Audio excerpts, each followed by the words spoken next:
Gotta hydrate for this one. I have a lot to talk about, and I'll try to keep it short, I promise. Keyword, try. Roll the intro.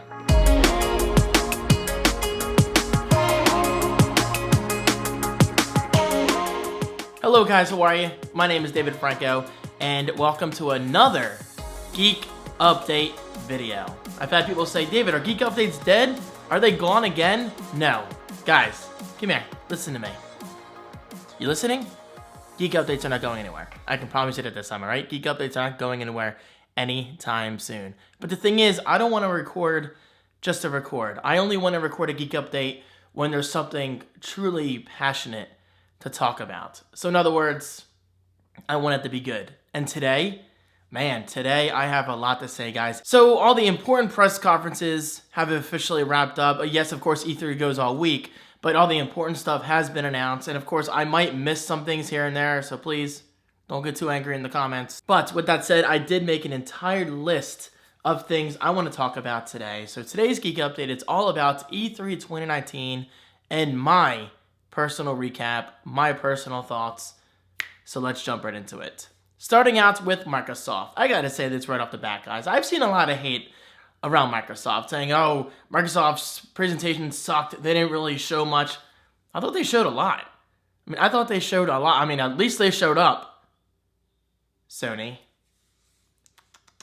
Come on. Anyway, here we go. Jumping into Microsoft. Project Scarlet. Now, we all knew that Microsoft's been working on the Xbox for a couple years now, right? That's no secret. That's pretty much common sense. Nintendo is working on a new Switch right now. I guarantee you, as I speak, they're working on a new Switch. Yeah, this kind of hardware change requires a lot of development, a lot of research, and all that stuff. So it's just really nice to have official word from Microsoft themselves saying that, hey, we're working on the next Xbox. Right now, we're calling it Project Scarlet. Personally, I like the name Xbox Next. I've always liked that name, so I'm hoping they go with that name. But if they don't, who cares? It's just a name. Anyway, Project Scarlet is confirmed to be released holiday 2020. I kind of called that one, but again, it's common sense. It's really not that hard to predict these things. So yeah, holiday 2020, we will have the new Xbox. And Microsoft made it very clear that this is a game-focused console. As it should be, because they've gone through so much BS with the Xbox One, as a set-top box, some people called it for like media playback and cable TV and all that stuff, but mixed in with the game console. I thought it was a very unique approach, more unique than the PlayStation 4 in my opinion, but obviously it didn't work out in their favor. They killed the Kinect. So it's pretty cool to see Microsoft is back on track and they know what they're doing. They're kind of like Apple and the Mac Pro. They admit they messed up and they're going back to their roots. Hey, all these multi-billion-dollar companies, they mess up at some point. They're run by humans like you and myself, so it's gonna happen. But yeah, the Xbox is back, and Microsoft also made it very clear that one of the main goals with Project Scarlet, I don't know what they mean by this, but it excites me. Most games are targeted to run at 120 frames per second. Now, before we get ahead of ourselves, don't expect 4K gameplay at 120 FPS. It's just not going to happen. It's not even that common on PC gaming. So I can't imagine it being that common on a console. But I will say this, 120 frames per second, 1080p, that's enough for me. I'm totally down for that. Also, it's worth noting that Microsoft did say that the next Xbox will be 4 times as powerful as the Xbox One X. And guys, let's face it, the Xbox One X is already pretty freaking powerful. So to have that kind of experience times 4, plus whatever else Microsoft hasn't told us yet, it's going to be huge. However, with that said, let's not get too excited. Let's not get too positive. Let's not get too negative. We always have next year's E3, hence why we didn't see too much about Project Scarlet. And I don't blame them. We still have a long way to go. Okay, so Halo Infinite, they did mention that it's going to be a launch title for Project Scarlet, but I don't know if they mentioned it's going to be an exclusive. I can't imagine it being exclusive, because that's literally missing out on millions upon millions of sales. But at the same time, making it a Project Scarlet exclusive launch title sells consoles. So if I worked for Microsoft, I'd be like, look, let's make this a Scarlet exclusive. It might be a stab in the heart to millions of players around the world, But in my opinion, it's a smart move. It's a smart risk. I mean, if you want people to buy your console, you're going to have some kind of big AAA exclusive title. And well, come on, what better exclusive title to include alongside a major system launch than Halo? Halo's a huge brand. So we didn't really see any real gameplay. We just saw a cutscene with Master Chief in space or whatever. It looked cool. It gave me chills when his shield like came up, and just the music and the visuals looked great. But yeah, like the Scarlet, let's not get ahead of ourselves. We still have a long time to wait. Sorry, that's just the way this world works. Cyberpunk 2077. Gotta be honest, I didn't really look into Cyberpunk too much before E3 2019, but it's always been that game in the back of my head where I'm like, why is everyone so excited about this game? Well, I saw the trailer, and I gotta say, I'm pretty hyped now. I'm pretty hyped. Now, with that said, I'm gonna go with the PC version because PC is always gonna look best. So yeah, I'm officially on the hype train. Cyberpunk 2077 is coming out in March, and I will be there. Phantasy Star Online 2. Dear Lord. Gotta take a drink for this one, guys. Alright. Phantasy Star Online was, and will always be, one of my favorite games ever. I fell in love with it on Dreamcast for several reasons. The biggest one being, besides that it was damn fun, is the fact that it was my first MMO. Yes, Phantasy Star Online was my first MMO, and yeah, I realize you can't even compare it to the grand scale of games like World of Warcraft, Elder Scrolls Online. I'm getting E3 alerts on Twitch, and all that stuff. But as a younger David, early 2000s, it was a big deal. And I gotta be honest, I thought Phantasy Star Online 2 was a brand new title, but at the same time, I'm like, I thought I saw this before because I've searched it before, and apparently it's only been available in Japan. So, correct me if I'm wrong, Phantasy Star Online 2, for the first time ever, is coming over to America. So, to us, it's a new game. And it's free to play. Xbox and PC, I believe, are cross-play. Maybe PS4, I'm not sure. I just know I'll be getting on a PC, obviously. So, if Phantasy Star Online 2 can bring back the love that I had for the first Phantasy Star Online, count me in. Seriously, I wanted to cry when I saw that trailer. I wasn't sure if it was PSO at first. But then I heard the music. Like, the theme was modified, but I heard it. And I'm like, that's Phantasy Star Online. So, I'm hyped. Anyway, let's speed this up, guys. This is going to be a long video. Gears of War 5 looked interesting. We didn't get any real gameplay, there, but they showed it after the fact. And from what I can tell, it looks cool. I'm not a Gears fanboy. I mean, I've played all the Gears games. At least I think most of them. And I've enjoyed them. But I don't enjoy Gears of War like I enjoy Halo. So, I mean, I'll get Gears 5 on day one, especially with Game Pass. I believe you get it early. More on that in a bit. So, yeah, I'm excited to play that. Xbox Elite Controller Series 2. So, this timing is amazing. I was seriously considering buying an Xbox Elite controller, or Controller Elite, whatever they call it, last week. And I'm glad I waited. Just days later at E3, Microsoft announces Series 2. It's refined, better controls, more customization, all that stuff. So, yes, I will be buying an Elite 2 at some point. Not right now because I'm spending all my money on my streaming PC. Also, you might be wondering, well, David, why do you need an Elite controller if you're mostly a PC gamer? Why not? I mean, it's always good to have a controller as a backup for games like GTA, which in my opinion is terrible mouse and keyboard. At least the keyboard portion is terrible. Unpopular opinion, I know. GTA on PC, overrated. It's fun, but it's overrated. I'm just going to say that. That game belongs on console. And man, that's going to get a lot of hate. But you know what? I don't care. It's my opinion. Anyway, for racing games and platformers, you should always go with controller. Keyboard and mouse, I mean, it's obviously a lot better for shooters, MMOs, RTSs, and whatever. Okay, Ori 2. This game was confirmed last year to be released in 2019 and 2020. Yeah, 2020. Freaking 2020. Ori is one of the best games I've ever played. At least one of the best platformers, like the side-scrolling platformers. Beautiful music, beautiful visuals, great story, easy to follow story, likable characters. I mean, I actually got a little choked up in the game, which is a big deal. I mean, it takes a lot for a video game to make me feel, emotional. So I cannot wait until Ori 2, but unfortunately it's coming out 2020 now, so I guess I have to wait. Minecraft Dungeons. I'm not like a Minecraft fanboy, but I've played my fair share of Minecraft and loved it. So Minecraft Dungeons looks like it's Minecraft meet Diablo, kind of RPG style gameplay. And well, you know what? I'm totally down for it. It actually looks like a lot of fun, and I believe it's cross-play between PC and console, which is really cool. Okay, continuing. Psychonauts 2. Gotta be honest, I've never played the first Psychonauts, but it's always a game I've heard from people say, oh, Psychonauts is amazing, Psychonauts is a great game. Question for you, is it really that good? I mean, I'm not hating. I've seriously never played Psychonauts. So I'm curious, is the first one still worth playing? Because I want to get ready for Psychonauts 2. I mean, people are acting like it's a big deal, so I guess it is a big deal. And I am curious about the first one. I'm sure I can get it for really cheap, right? It came out years ago. Correct me if I'm wrong, but I believe it was an Xbox title, right? Original Xbox, maybe? Yeah, I'm not a Psychonauts fan, but I'm definitely curious, so let me know. I appreciate it. Blair Witch. All right, this is a trailer which really grabbed my attention because, one, I love dark horror games, and two, I love dark horror games.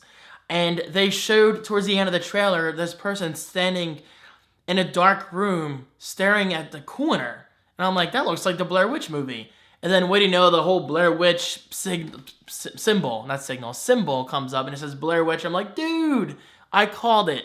So Blair Witch definitely looks really cool. Of course, we didn't get that much gameplay. But if Blair Witch, I mean, is anything what it seems like in the trailer, count me in, because I love horror games, especially when you stream them on Twitch. Just makes it even better to get jump scares on camera. And finally, last but not least from Microsoft, and I just signed up for this last night for $1, Game Pass Ultimate. So this, I think, was a show stealer for Microsoft. I mean, if Xbox is ahead of the competition in any way, it's Game Pass. Okay, so backing up for a bit. If you don't know what Game Pass is, think like Netflix, but for gamers. So basically, you pay a monthly fee, and you get access to literally over 100 titles. Now, granted, they're not always the newest titles, but a lot of them are. For instance, you get day one access to new releases from Microsoft, powered games or whatever, like Forza. Forza was available for day one.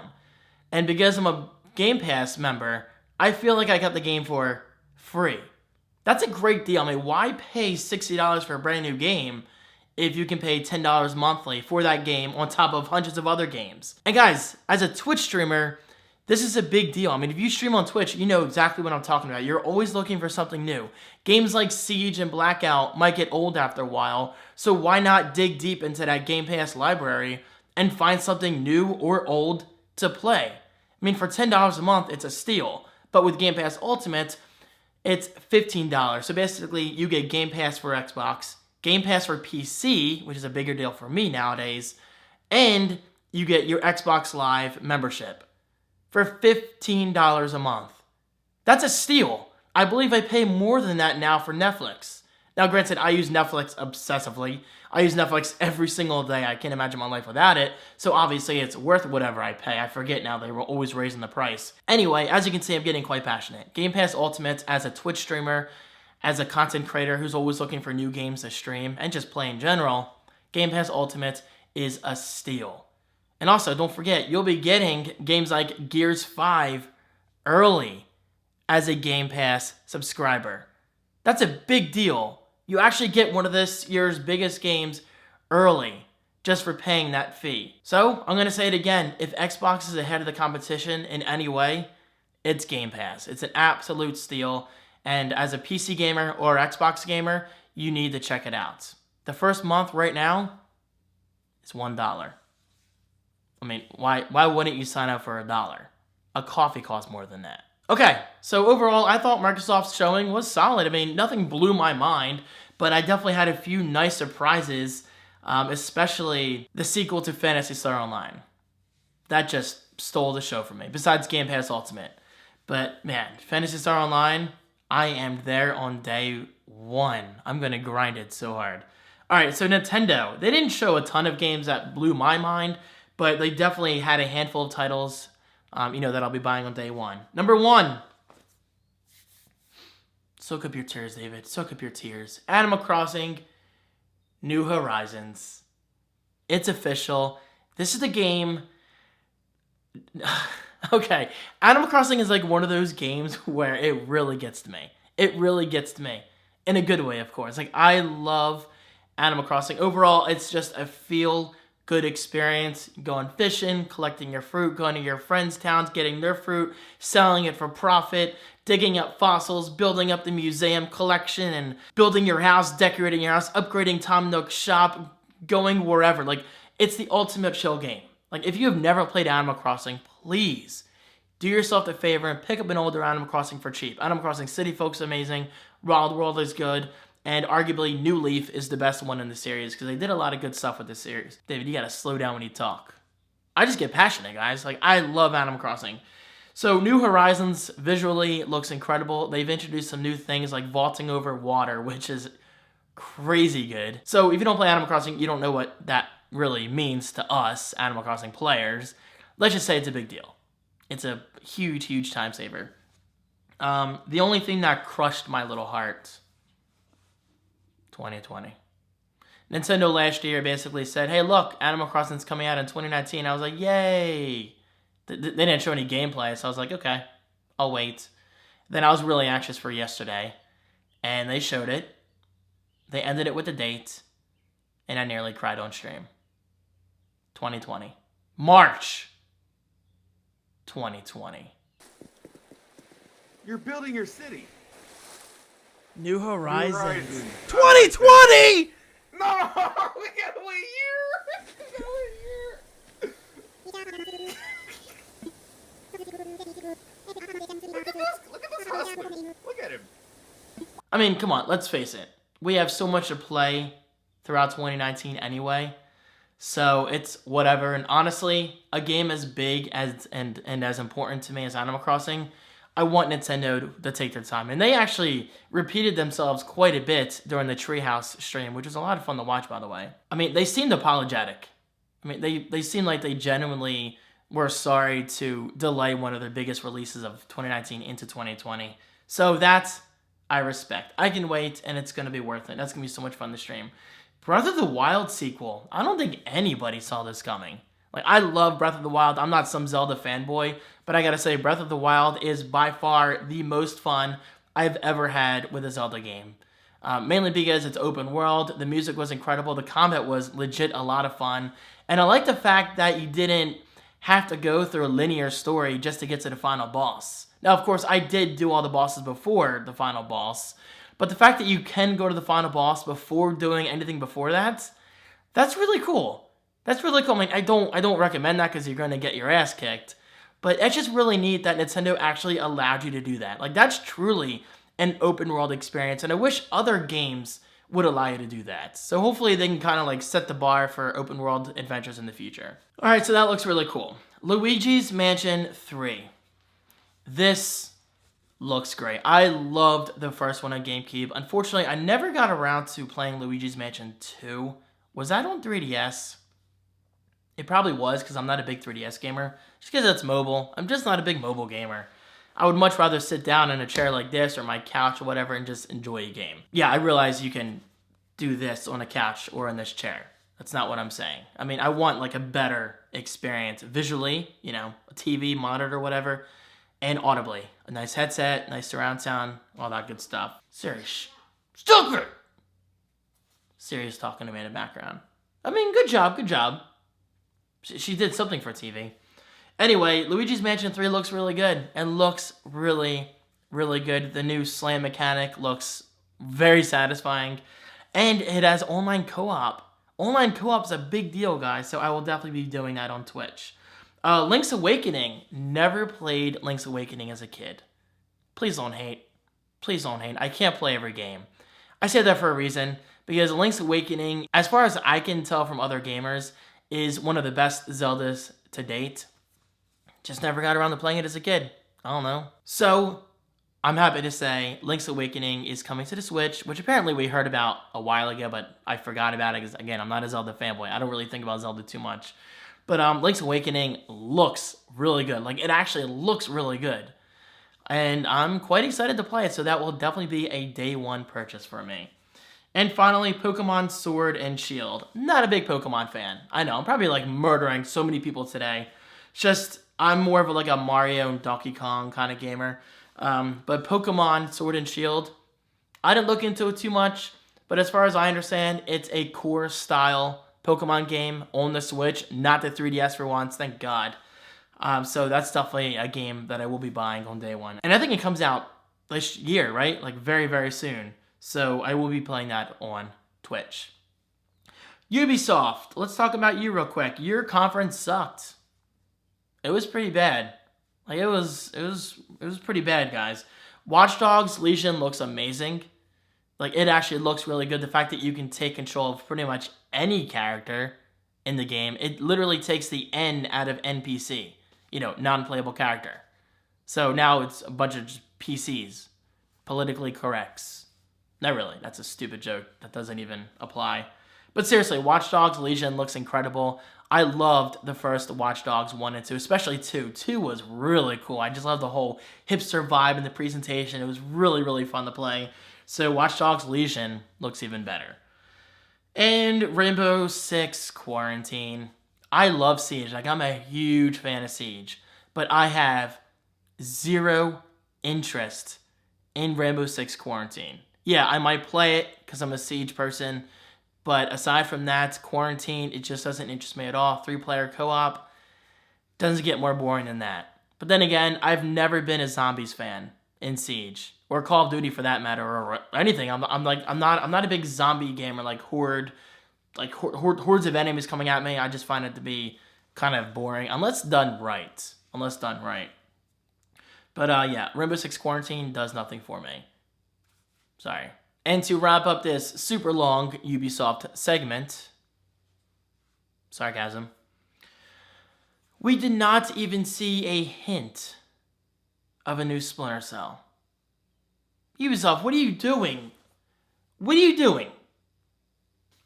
Like, you spend 10 minutes of these fools dancing on stage to Just Dance, which I can understand as a seller. People love Just Dance. So I'm not going to hate. I'm an open-minded person. I'm not going to hate. Just because a game's not for me doesn't mean it sucks. It's just not for me. But come on, dudes and dudettes. What the hell? Where is the new Splinter Cell? It's been years. I just want not only a new Splinter Cell campaign, but especially a new Spies vs. Mercs. Spies vs. Mercs is the most fun I ever had on the first Xbox. The new one on 360 was okay, in my opinion. It was like a watered-down Spies vs. Mercs. Pandora Tomorrow and Chaos Theory, especially Chaos Theory, seriously, some of the most fun I've ever had in gaming, ever. Spies vs. Mercs is that good. It takes everything I love about stealth, it takes everything I love about action and CCTV cameras. That's hence why I love Siege so much. Siege is kind of like Spies vs. Mercs, but I want a true Spies vs. Mercs game. Or just a new Splinter Cell in general. And we got nothing. Absolutely nothing. And I said this last year. I was like, alright, well there's always next year. So I'll say it again. There's always next year. But honestly, at this point, I'm not going to get my hopes up. I thought common sense would kick in and say, hey, the fans want a new Splinter Cell game. It's been years. Let's just give them what they want. But no. Nope. Square Enix. Okay, so first of all, I have to say I did not watch a Square Enix conference. I was out that night. But from what I've seen, the Final Fantasy VII Remake looks incredible. It's coming out March 3rd, 2020, I think. And it's just going to be amazing. Final Fantasy VII will always be my all-time favorite Final Fantasy game. Like, it was incredible on PlayStation 1. And to relive that experience with modern mechanics, and yes, I'm totally okay with the new combat system. I just can't wait. I cannot wait to play that. It's going to be so much fun. And I have not seen anything on this yet, but I heard from a friend of mine, Danny. Danny, if you're watching, what up, dude? There is a Final Fantasy VIII remake, which I have not seen anything about, but I loved Final Fantasy VIII. Never finished it as a kid, but it contains some of my favorite music and cutscenes from any game ever. Like, I will never forget that intro. Such a cool intro. But then again, back then I was obsessed with CGI intros. Nowadays I kind of am too. But as a kid, like, you have that nostalgia related to all these memories of gaming, and you want to see those memories come back in modern formats. So that's why I'm excited about Final Fantasy 7 and 8. So I did watch the trailers for Wolfenstein Youngblood and Doom Eternal. Both games look incredible. I loved Wolfenstein 2. The first new Wolfenstein was okay. I never beat it. I thought it was kind of boring. Wolfenstein 2 with the Nazis and the KKK and everything, that game blew my mind because they pushed boundaries. They pushed boundaries. The fact that it has the Nazi symbol, that's a big deal. You can't change history. So why the hell would you censor history in a game all about stuff that really happened? It blows my mind that people are trying to be all PG about this shit. This stuff happened, so keep it in the game. So props to Bethesda for keeping it in the game. At least on the Switch, I saw that's different, but that might be a Nintendo thing, trying to keep it family friendly. That I understand. But from what I saw, it looks like the Nazi symbol is kept in the PC version, Xbox version section, and the PS4 version. So thank you. Props for that. No, that's not me being pro-Nazi or anything, just me being pro-history. Pro-history. You can't change history. So why would you change it in gaming? Oh, you get me triggered. Get me triggered. And Doom Eternal looks incredible. I loved the first new Doom. I always have to say first new Doom because there's been like a million Doom games in history. But the new Doom was so much fun, and it looks like Doom Eternal just makes it even more fun. So guys, there you go. There is my E3 2019 recap. I'm sure I missed something. It's a big show. I'm not guaranteed to catch everything. But those are definitely my biggest highlights, my favorite things that I saw throughout the conferences that I had time to watch. And of course, shout out to everyone who watched my live reaction streams on Twitch, davidstwitch.com. Really appreciate it. That was a lot of fun. It's just fun reacting to things happening on screen with you guys along with me in the chat room. And plus, my viewer count quite literally doubles when I do views like that, which is great. So I definitely want to do more streams like that in the future. So to everyone, thank you so much for watching. What are your thoughts on E3 2019? If I had to pick one winner, it would be Nintendo, with Microsoft being a close second. Very, very close second. Despite all the hate around Microsoft, I think Xbox did a great job. They showed a lot of stuff. They gave us a glimpse of the future. They did some incredible things with Game Pass Ultimate. I can't express enough how good of a deal that is. And yeah, I just think they did a good job, as did Nintendo. And I'll say it again, Sony, show up next time. Doesn't hurt. Thank you guys so much for watching. I appreciate your support, and I'll see you soon. Peace. Thank you so much for watching today's video. I really appreciate it. If you want to continue to support my content, check out the links right below in the video description. There you can access over 200 exclusive vlogs. You can shop on Amazon and support me directly. And finally, you can get a steep discount on web hosting via Host Papa. I'll see you next time.